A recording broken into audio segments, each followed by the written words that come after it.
हाफिज एहसान अहमद साहब, मुझे ये बताइएगा कि हम मुल्क में आराम से सोशल मीडिया का इस्तेमाल नहीं कर सकते।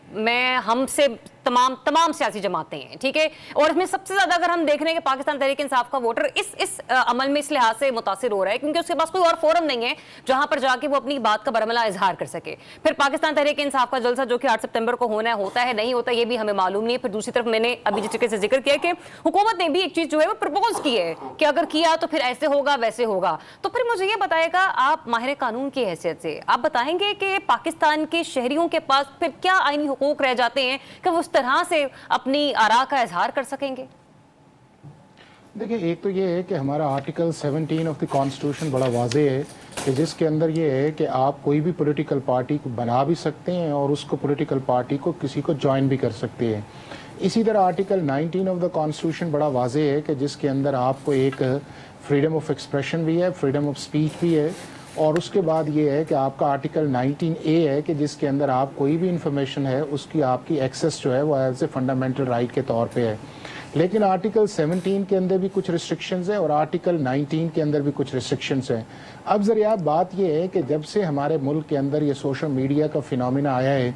दुनिया के दूसरे ममालिक ने जिस तरह इस इशूज़ को एड्रेस किया है, हमने इशू को एड्रेस नहीं किया। और जब हमने एड्रेस नहीं किया तो उसका एक अब आपको ऑफ शूट नज़र आ रहा है कि इस मुल्क के अंदर ना आपको डेफामेशन लॉ मिलेगा, ना इस मुल्क के अंदर जो है वो आपको फेक न्यूज़ का एक कॉन्सेप्ट मिलेगा, जिसके मुंह के अंदर जो चीज़ आता है वो कहता है और लोगों की पगड़ियाँ भी उछालता है, इंस्टीट्यूशंस को भी उछालता है। और वो जो एक कॉन्स्टिट्यूशन या लीगल सेफ वॉल दुनिया के दूसरे ममालिक ने जनरेट किया है या बनाया है, वो हमारे मुल्क के अंदर है नहीं है। अब जब वो सेफ्टी वॉल्व नहीं है तो कभी रियासत या रियासत के जो इदारे हैं, यानी कि आपकी पुलिस है या आपकी दूसरी लॉ इन्फोर्समेंट एजेंसीज हैं, वो एक स्वीपिंग किस्म का एक्शन शुरू कर देते हैं, और इसी तरह दूसरी साइड जो है वो एक और स्वीपिंग किस्म की जो है वो अपने कॉन्डक्ट जो है वो सोशल मीडिया पे आ जाता है। इस सारी चीज़ को बैलेंस करने की ज़रूरत है, और बैलेंस उसी तरीके से आ सकता है जब आप एक प्रॉपर कोड ऑफ कॉन्डक्ट के अंदर या आप लेजिस्लेशन के अंदर जाएं कि जहां के ऊपर आपकी आज़ादी है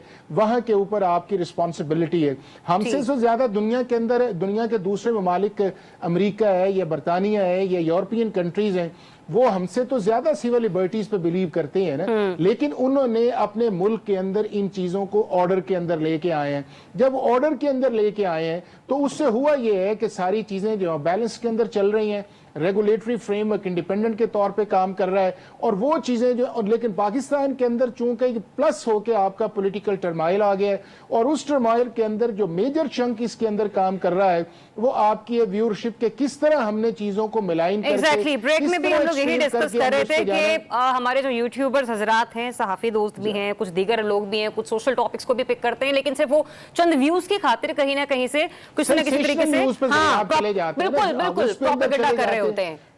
और ये अगर दुनिया के दूसरे मुल्क ने इन चीजों को सेटल किया है तो हम भी उसको सेटल कर लेना चाहिए। ठीक है। और दूसरा जो इंपॉर्टेंट, जब आपने पहले बात की थी, वो थी कॉन्स्टिट्यूशनल कॉन्डक्ट के अंदर जो भी ऑफिसेज हैं, जिस से कभी आपने चीफ मिनिस्टर की बात की या गवर्नर की, उन्हें थोड़ा सा रीजनेबल और सेंसिबल। ठीक है हाफिज एहसान साहब, मुझे आगे बढ़ने दें। मैंने अभी मैं सिर्फ एक आखिरी 5 मिनट, मैंने अभी प्रोग्राम में बैठने से पहले एक व्लॉग देखा है जिसमें अबरार नामी एक व्लॉगर है, वो सिर्फ उसने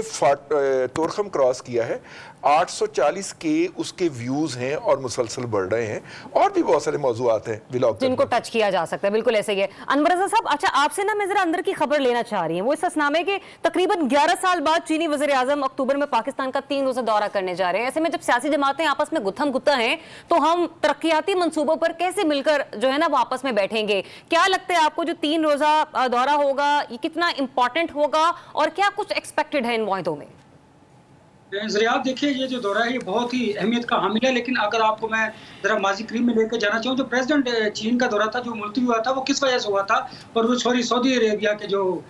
किंग है उनका दौरा इसलिए डिले हुआ था कि पाकिस्तान के जो मंसूबे हैं उनकी तैयारी मुकम्मल नहीं थी। तो काइंडली अब तो ये गवर्नमेंट को और ऑफिशियल्स को ये समझना चाहिए कि उनके दौरे से कबल जो आपके डेवलपमेंट वर्क्स हैं, जो तरक्याती मंसूबों की तैयारी है वो मुकम्मल होनी चाहिए। देखिए, उनके दौरे से होगा कि पाकिस्तान की इकॉनमी की जो सिचुएशन है इंटरनेशनली बेहतर होगी। इंटरनेशनल सरमायाकार है, उनके दौरे के बाद उनको ये यकीन दहानी होगी कि पाकिस्तान सरमाया जा सकती है। बहुत सारी कंपनीज हैं वो पाकिस्तान के अंदर सरमायाकारी